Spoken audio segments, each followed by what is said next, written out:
आज आपण कर्नूल शिरसी 184 नंबर ज्वारी पाहतो मित्रांनो। दादा काय वाटतं तुम्हाला, ज्वारी कशी वाटली?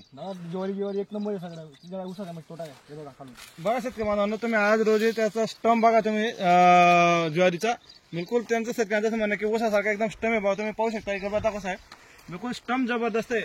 आणि जे आज रोजी धूप निघालेले दादा तुम्हाला काय वाटतं धूप पाहून?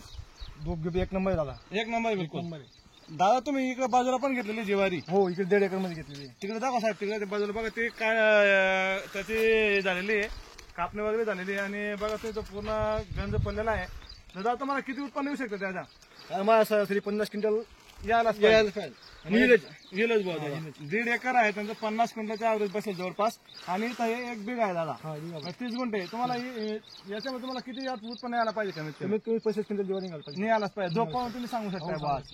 तर एक नंबर ज्वारी शेतकरी म्हणून दादांनी 4.5x2 वर त्यांनी लागवड केली दादा। तुम्ही एका ड्रिपवर तुम्ही किती लावलेले दादा? एका डिपो 6 लावलेले, एका ड्रिपवर दादांनी तर लागवड बघा, सदन शेतकरी आहेत बिलकुल। ज्वारी ही पहिल्यांदाच खानदेशामध्ये लागवड झालेली दादा, म्हणजे आपण लागवड सुद्धा करू शकतो ज्वारीची। एका ड्रिपवर तुम्ही 6 दाणे लावले दादा, म्हणजे तुम्हाला उत्पन्न जबरदस्त आहे बिलकुल। तुम्ही समाधानी बघ करून।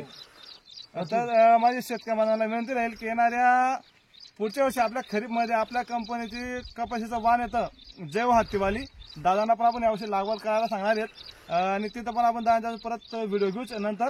एकदम जबरदस्त वाण आहे जैव हत्तीवाली।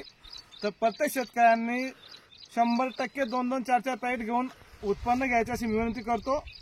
धन्यवाद।